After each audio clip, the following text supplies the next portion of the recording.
السلام عليكم ورحمة الله وبركاته.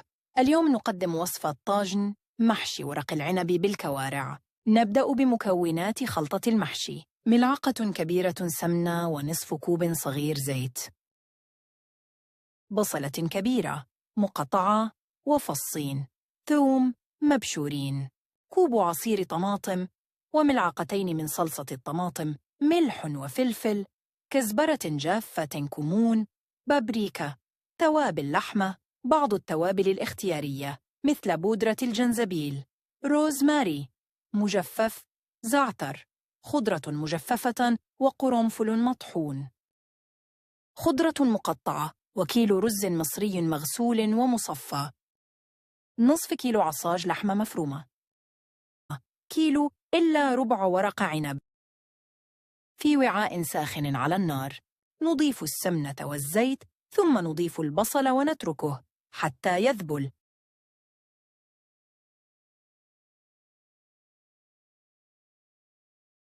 نضيف للبصل نصف ملعقة صغيرة سكر. نصف ملعقة السكر المضافة للبصل تساعد على كرملة البصل ومعادلة حموضة الصلصة وعصير الطماطم. ثم نضيف الثوم.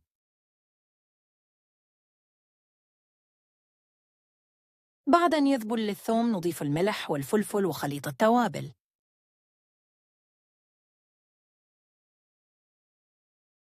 نقلب التوابل قليلاً. نضيف عصير الطماطم وصلصة الطماطم ونقلبهم قليلاً.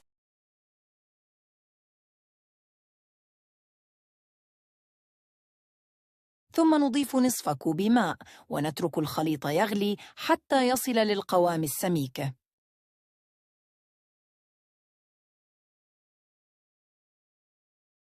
نضيف الأرز ونقلبه مع الخليط.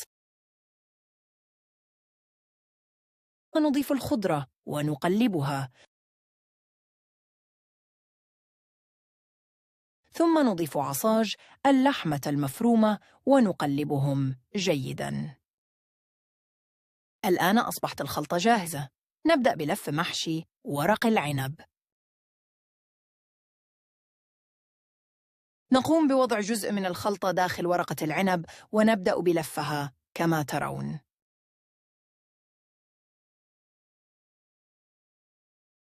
ورق العنب المستخدم هنا هو ورق عنب معلب، لذلك قبل الاستخدام يجب غسله جيداً ووضعه في ماء ساخن لمدة 5 دقائق. لن نضيف ليمون إلى الشوربة، لأن ورق العنب المعلب يحتوي على الكثير من الليمون والملح في ماء الحفظ، لذلك يجب أيضاً وضع ملح أقل من المعتاد.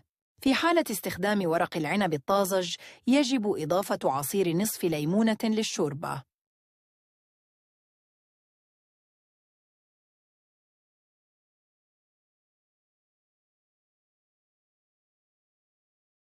بعد الانتهاء من لف ورق العنب ووضعه في إناء مناسب نضيف له ملعقة كبيرة سمنة وقليل من الملح، لأن الشوربة تحتوي على ملح بالفعل. ثم نضيف الشوربة. نضع الغطاء للإناء ونضعه في الرف الأوسط في الفرن على درجة حرارة مرتفعة حتى يتشرب ورق العنب 80% من الماء، ثم نخفض الحرارة ل150 درجة مئوية حتى تمام نضج محشي ورق العنب. الآن نقوم بتحضير صلصة الكوارع. المكونات هي ملعقة كبيرة سمنة فصين، ثوم مبشورين، ملعقة كبيرة صلصة، شوربة، كوارع مسلوقة مخلية ومقطعة. وفي إناء هنحط السمنة ونتركها تدوب، ثم نضيف الثوم.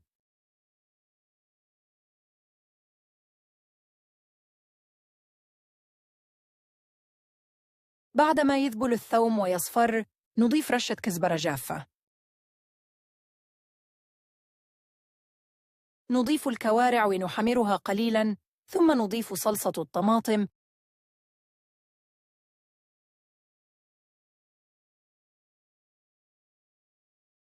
نذيب الصلصة فقليل من الشوربة.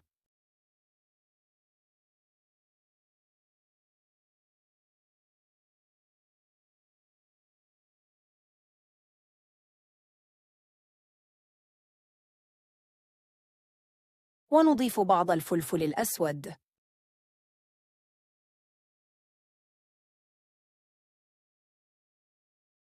نترك الخليط يغلي قليلاً، ثم نضيفه لمحشي ورق العنب الطازج وندخله الفرن مرة أخرى، ولكن نستخدم الشواية ليحمر الوجه قليلاً. الآن محشي ورق العنب أصبح جاهز بالهنا والشفا.